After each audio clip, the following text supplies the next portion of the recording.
Bismillahirrahmanirrahim. Alhamdulillahi rabbil alamin. Wassalatu wassalamu ala asyrafil anbiya'i wal mursalin Sayyidina wa maulana Muhammadin wa ala alihi wa sahbihi ajma'in.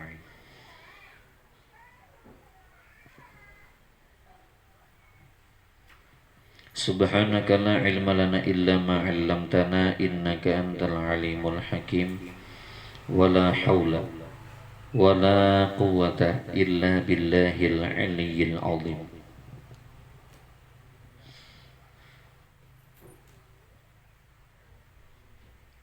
Kemudian di halaman 456, halaman 456, beberapa contoh siksa neraka jahanam. Dapatlah 456. Bismillahirrahmanirrahim. Qala muallif rahimahullahu taala. Kemudian beberapa contoh siksa neraka jahanam. Jadi jahanam ini adalah neraka yang tingkatannya di atas ibarat api kita di dunia itulah nang di atasnya apinya. Nah, kalaunya neraka hawiyah semalam adalah neraka nang paling bawah, artinya cak ibarat orang nang begawi pandai itu nang karaknya nang di bawah karak apinya.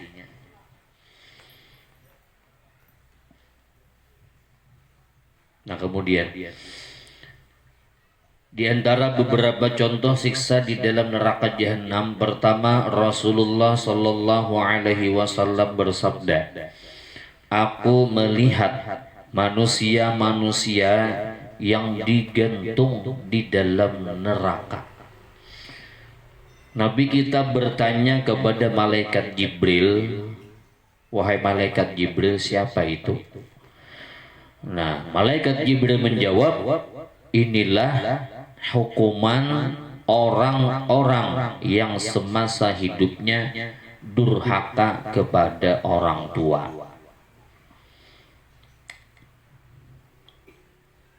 Jadi durhaka kepada orang tua ini dosanya besar.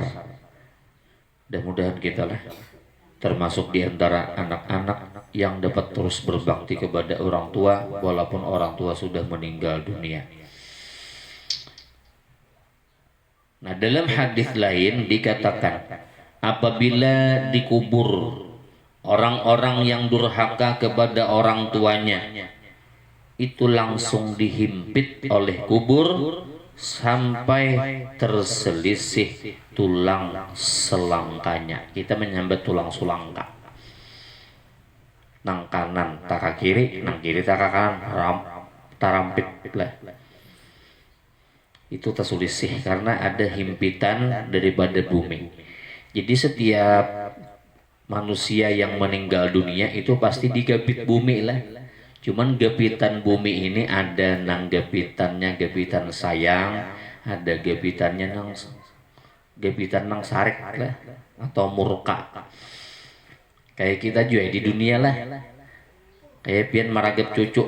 Oh, cucuku sayangnya cucuku, maragap apa ngarannya itu? Ragap sayang. Tapi kalau orang bakal lahir, lain pulang ragapannya itulah. Itu ragapan orang nang akan mencidrakan batang tubuh seseorang bilanya orang kalahi. Tapi kalau ragapnya ragap sayang, nah kada menyakiti kalau.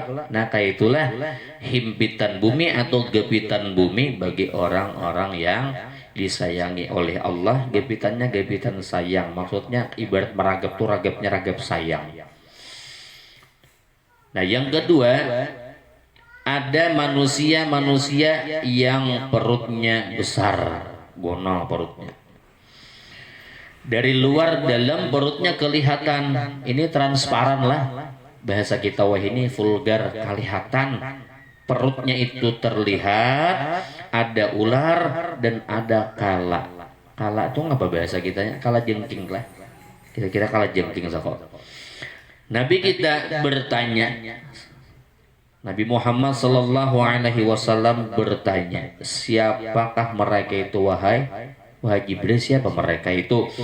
Malaikat Jibril menjawab, mereka itu adalah orang-orang yang waktu di dalam dunia memakan harta riba.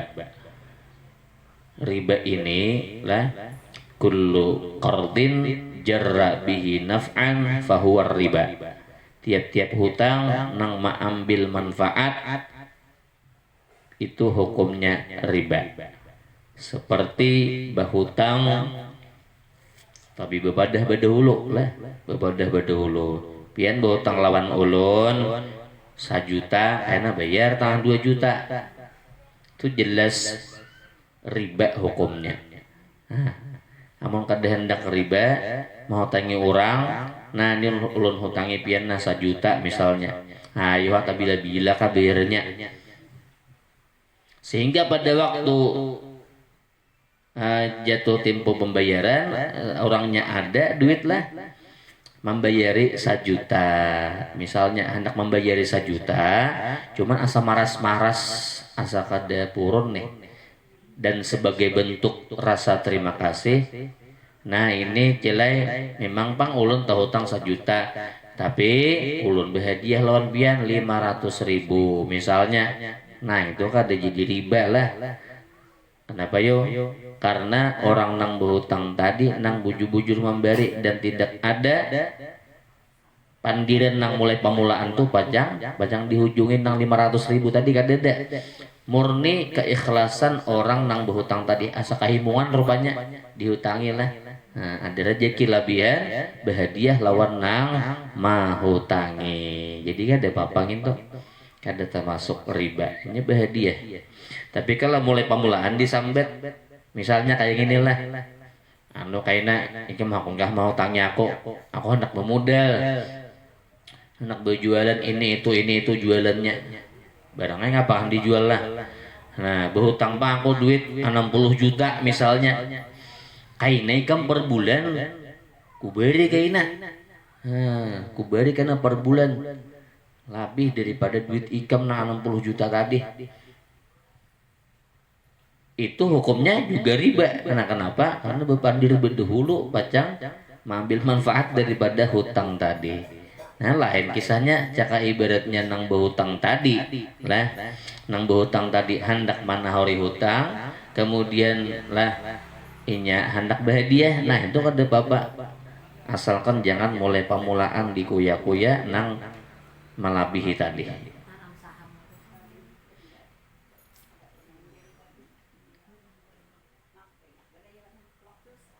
Tanam saham tuh kayak apa? Menjulungi duit, mau tangi duit, itu bakongse lo lah.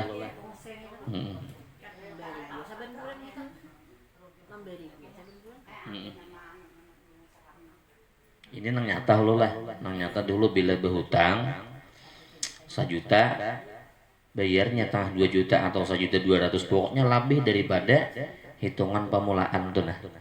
Nah berhutang kayak gitu.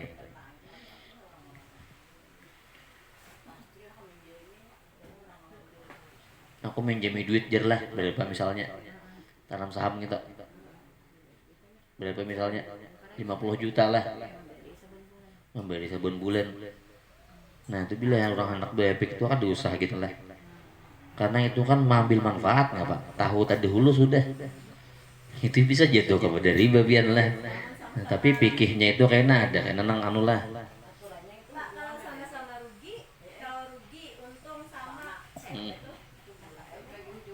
Tapi pemulaan pandiriannya kayak apa lo? Biasanya kalau usaha general tuh Pak pasti ada surat menyuratnya lah. Kayak itu Pak biasanya masalahnya kita akan berusaha. Tapi bepandir beda dulu. Masalah keuntungannya nih. Kada untung aja Pak yang dibagi, ruginya bagi HP. Tapi itulah mau hendak bebek kada usah. Kenapa ya? Nampak bang pemulaan lah. Hendak mengambil keuntungan daripada modal di nang mau tangi tadi. Kan berhutang kalau asal usulnya berhutang. Kan tiap-tiap hutang yang mengalir manfaat daripada hutang tadi itu model bersama Pak. usaha bersama tapi satu orang mengusahakan. Ya itu bakongsi ngarannya. Namun bakongsi itu ada apa tapi kalau ini nang awal-awal pamandirannya berhutang atau menghutangkan duit kisahnya. Nah, rinto. Nah, tapi kalau bermodal tuh lain kisah lah. Itu bakongsi ngarannya. Itu ada babnya kayaknya belain lah. Nah, itu ada kayaknya. Jadi kalau masalah hutang nih, hutang kisahnya lah, berhutang. Kan kullu qardin, tiap-tiap hutang jarra bihi naf'an fahuwar riba. Tiap-tiap hutang yang berlaku lah bihi dengan itu hutang naf'an mengambil manfaat fahuwar riba, itu jelas sudah riba. Tapi kalau orang nang bermodal tadilah bermodal bahimbai artinya bakongsi berdua bermodal mulai asal kadada kata-kata berhutang. Hati-hatilah kalau ada kata-kata berhutang itu nang hati-hatinya itu bisa menjadi riba karena itu bilanya sampai ada mengambil keuntungan daripada hutang tadi, nah itu bisa jatuh kepada riba. Kan mengambil manfaat lah daripada hutang tadi. Kata-katanya aja pian lah dalam masalah bermuamalah gini, bila tersalah sedikit haji pian bisa jatuh kepada haram. Nah, jadi riba ini adalah suatu perbuatan maksiat yang apabila kita tidak sempat bertaubat maka ini akan dijebloskan dahulu ke dalam neraka. Perutnya itu ada kelihatan ular dan ada kelihatan kala di dalam perutnya. Nangalih bener bian gini masalah sanda menyanda itu berhutang juga kisahnya itulah. Berhutang menghutangi duit lawan orang lah misalnya menyandakan rumah. Menyandakan rumah. Jadi kalau orang apik tuh pian kada mau rumah itu bernaung di rumah aja kedua ini apalagi memakai. Tapi kalau nya ampun rumah meji ini kan ada bapak meji nih lah. Tapi jangan sampai dikomersilkan. Kalau kita mengkomersilkan rumah tadi artinya dijadikan duit. Nah misalnya nih Ciliana ada bisi rumah hendak berhutang duit tahun ulun misalnya 150 juta. Nusubiana ini nah aku hendak menyandarkan rumah lawan nikam berapa julun 150 juta. Itu artinya hendak berhutang kalau 150 juta dengan jaminan rumah sampian. Dengan jaminan rumah sampian.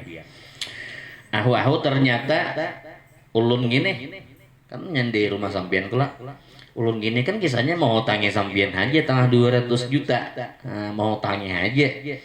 Sedangkan rumah itu amunnya pian meji ini kawa ulun tempati.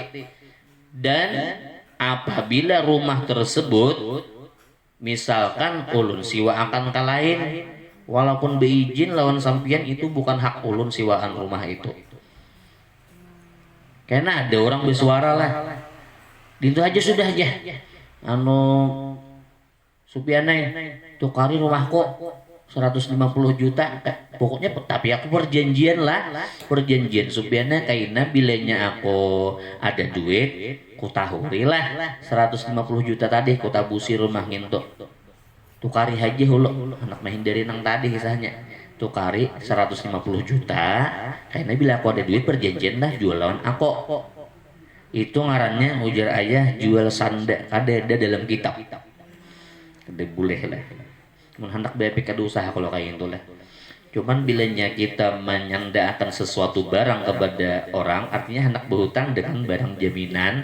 Jadi kita kada ini nang bagi nang menghutangi atau nang menyandai benda tadi kada boleh memanfaatkan benda tersebut itu hanya sebagai jaminan. Amun hendak memakai beizin lawan ampunnya. Tapi kalau hendak menyiwakan benda tadi itu wajib bian lah menyerahkan siwaannya tadi kepada ampun rumah tadi. Hak sampian acilnya bilanya ulun menyiwakan rumah sampian kan ulun sudah mau tangi pian tanggal 200 juta misalnya. Tapi ulun siwakan rumah pian kita boleh asal pian mejinakan tapi duit itu hak sampian hak nang ampun rumah. Kebanyakan banyak yang salah paham merasa sudah mau tangi duit 150 juta dianggapnya siwaan tadi ampun inya kada boleh kada boleh.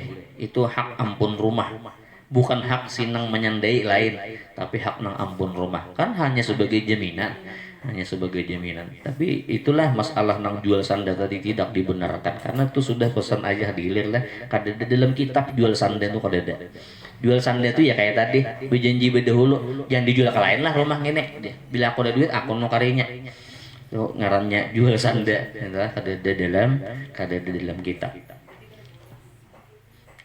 Jadi mun hendak juga menyewakan tadi bebadah bujur-bujur lawan nang ampun rumah kayak apa gini nah lidah aja kayak kan si warnya aku ambil jarang orang lidah lahnya andi hurang lah nyata dia ambil nang ampun rumah sudah ditunggui boleh aja asal beizin lawan nang ampun rumah beizin lah. Tapi kalau yang kada beizin nah bagus beizin lah, jangan tuh kada ada dalam kitab. Namun kayak sahabat-sahabat Nabi lagi baheri lah benaung di rumah sandan aja kedua ini. Nah, benaung di rumah sandan aja kedua ini. Bepadah beizin dulu. Jangan sampai terjadi lagi lah jual sanda gitu.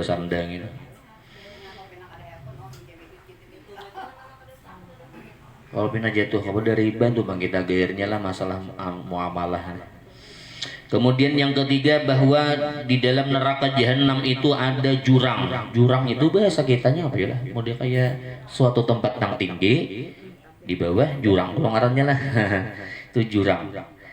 Itu ada jurang yang bernama Jubbul Hazan. Dalam jurang itu berbagai binatang buas terkumpul. Binatang buas terkumpul. Pian pun hendak tahu binatang buas itu binatang yang bisa mematikan manusia seperti ular kobra. Padahal kobra itu kan gana-gana benar lah. Cuma tak masuk binatang buas karena beracun, sangat mematikan racunnya. Kemudian diantaranya lagi binatang buas itu seperti harimau lah, singa, bedatang terkumpul nih buaya lah. Semuanya tercipta dari api. Nah, tanya Nabi Muhammad sallallahu alaihi wasallam. Nabi bertakun, "Wahai malaikat Jibril, jurang apa ini?" Jawab malaikat Jibril, "Ini Jubbul Hazan ya Rasulullah. Disediakan oleh Allah Subhanahu wa taala untuk mereka-mereka yang suka berzina." Allah, zina ini adalah suatu perbuatan yang dilarang oleh agama kita, agama Islam. Cuman jangan sampai kita ungkit-ungkit lah bila ada umpama di kampung banyak ibaratnya aja untuk supaya menutupi aib orang. Nah, ditutupi aib orang. Dan bagi orang yang sudah tagawi nang kayak ini lah, itu disuruh bereneh, jangan sampai berkisah-kisah lawan orang. Jadi tinggal anunya aja lagi lah, masalah taubatnya aja lagi. Nah, bertaubat, taubatnya orang yang berzina ini. Nah, memang sebenarnya kalau untuk orang nang bujang lah itu siksaannya apa, disuruh di dunia ini dicambuk 100 kali. Kalau orang yang sudah pernah kawin ditawak pakai batu, di andak apa ditabuk tanah dulu sampai gulu, ditawaki kepalanya pakai batu sampai mati. Itu bagi orang yang pernah kawin, yang berzina, yang pernah kawin.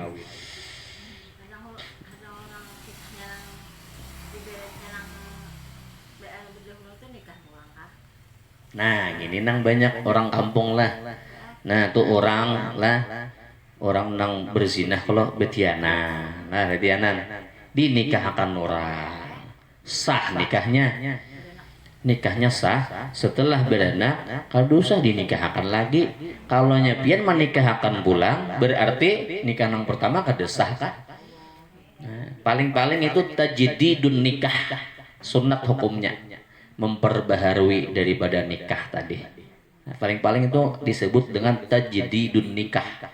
Mentajdid kayak pian bodoh juga. Nah, kan pian bodoh sudah bodoh. Kalau asal ada batal pak aku jasidin cuma anak bodoh pulang. Nah, itu ngarannya tajdid. Apa tajdid lah, memperbaharui, bukannya kadesah tapi hanya untuk supaya memantapkan mana HP. Bukan berarti kadesah nikah yang pertama. Padahal kada usah nikah lagi, tinggal bapak. Karena sudah sah sudah. Walaupun nikah biasa si anak tadi kada kawa bernasab kepada nang abah, kada kawa. Itu sudah ketetapan hukum kita, agama tidak mengakui bahwa si anak hasil di luar nikah tadi kada diakui daripada nasab abahnya kada kawa. Tatap binnya bin mamanya. Tatap binnya bin mamanya. Jujuran berhutang kada apa? Boleh aja. Paranya akad nikah gitu, paranya ribu paranya. Iya, bahutang di ujungnya. Kada tunai kada bahutang dia. Sah dia. Paling-paling kena itu kayaknya bilanya kayaknya amun purun bininya bila sudah nikah inggih yang aja punahakan gin sudah hutangnya. Biasanya kayak itu Bang Raji. Kada apa nikahnya sah aja. Boleh lah, jujuran tuh berhutang boleh. Sampai ditunggu sampai kau mana huri. Beli lene lagi bilang kata kawan. Harus ditunggu sampai orangnya mampu membayar lah. Sah aja nikahnya berhutang. Itu ada dulu kisah di hilir lah. Nikah jujurannya berhutang lah, berhutang. Ada bapak. Tapi kalau masalah mahar lah, mahar biasanya nang disambet di mahar tuh berapa? Kalau 100.000 misalnya. Jadi kalau umpama mahar nang disambet waktu akad nikah 100.000, nang 100.000 itu Bang, nang dibagi bilanya besarakan. Nang 100.000 itu aja. Nah, disambet di akad nikah. Berhutang boleh? Ada bapak sah aja. Itu ada kejadian dulu di hilir lah waktu kami mengaji wadai hamran. Sah aja berhutang.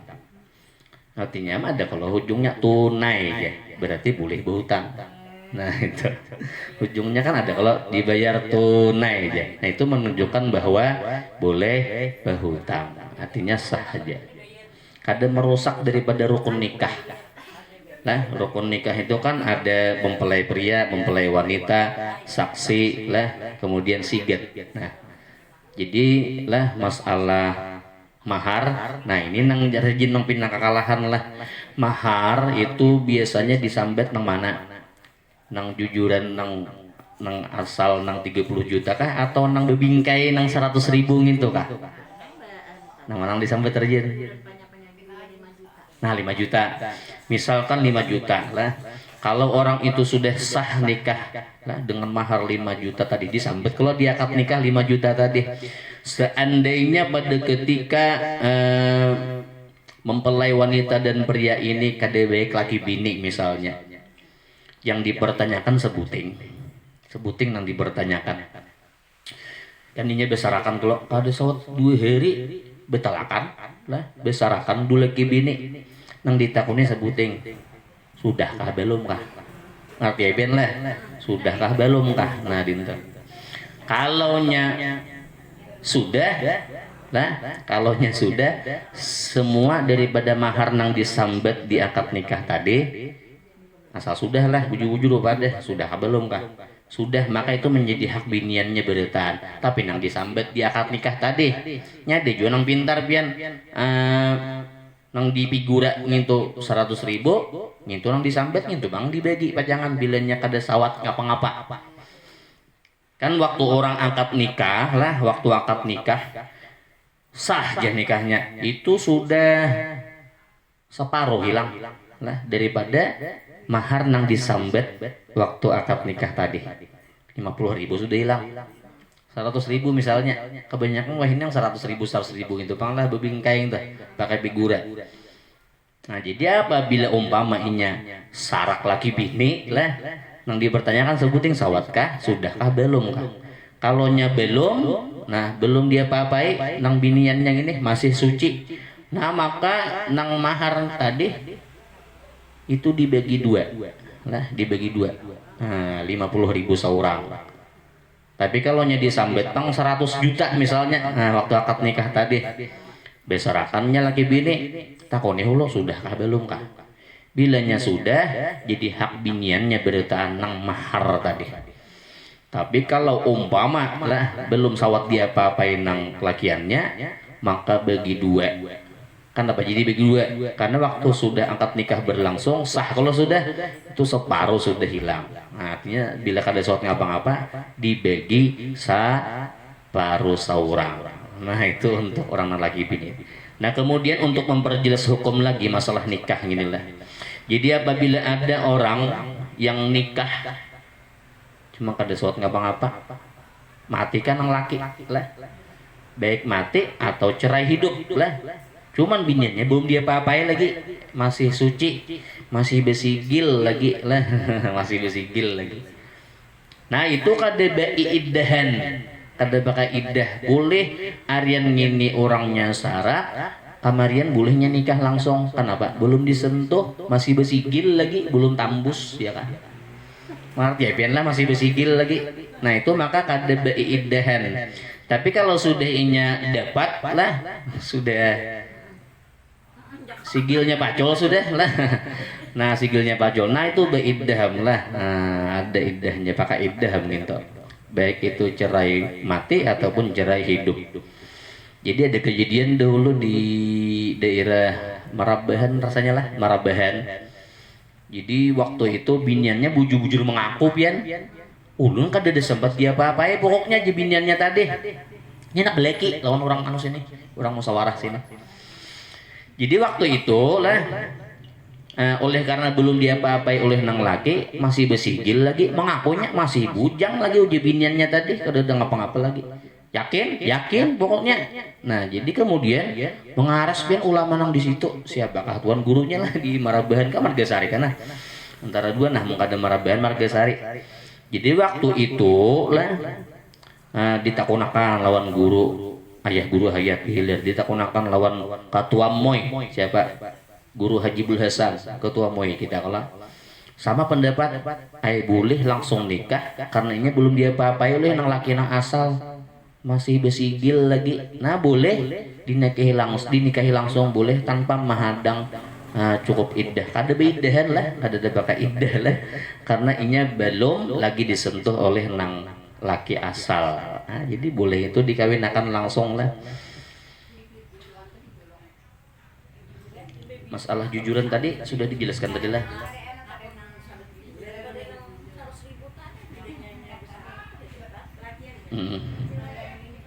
Bagi dua lah. Bilanya belum diapa-apai, maharnya itu bagi dua. Bilanya sudah diapai, maka jadi hak nang bini. Nah, sepenuhnya. Daripada mahar tapi nyalah yang disambat waktu nikah tadi. Terladung ini lah limpet jam 10 sudah lah. Dikit lagi. Kemudian yang keempat di dalam jahanam itu ada orang-orang yang dipaksa minum perahan nanah. Sampai di sini barang dulu lah. Jam 10 sudah lah. Nah, inilah diantara yang dapat ulun sampaikan. Mudah-mudahan ada manfaatnya kesan kita seberatan. Akhirul kalam wabillahi taufiq wal hidayah. Assalamualaikum warahmatullahi wabarakatuh. Al-Fatihah. Bismillahirrahmanirrahim. Alhamdulillahi rabbil alamin arrahmanir rahim maliki yaumiddin. Iyyaka na'budu wa iyyaka nasta'in. Ihdinas siratal mustaqim. Siratal ladzina an'amta 'alaihim ghairil maghdubi 'alaihim waladdallin. Amin. Bismillahirrahmanirrahim. Alhamdulillahi rabbil alamin wassalatu wassalamu ala asyrafil anbiya'i wal mursalin sayyidina maulana Muhammadin wa ala alihi wa sahbihi ajma'in. Allahumma ighfir lana dhunubana wa liwalidina wa limasyayikhina wa liman ahabba wa sanilina wa liman wasana bid-du'a. Allahumma hdina li ahsanil akhlaq. Rabbana hab lana min azwajina wa dhurriyyatina qurrata a'yun waj'alna lil muttaqina imama. Rabbana atina fid dunya hasanatan wa fil akhirati hasanatan wa qina adzabannar. Wa sallallahu ala khairi khalqi sayyidina Muhammadin wa ala alihi wa sahbihi ajma'in. Subhana rabbika rabbil izzati amma yasifun wa salamun alal mursalin walhamdulillahi rabbil alamin. Taqabbalallahu minkum.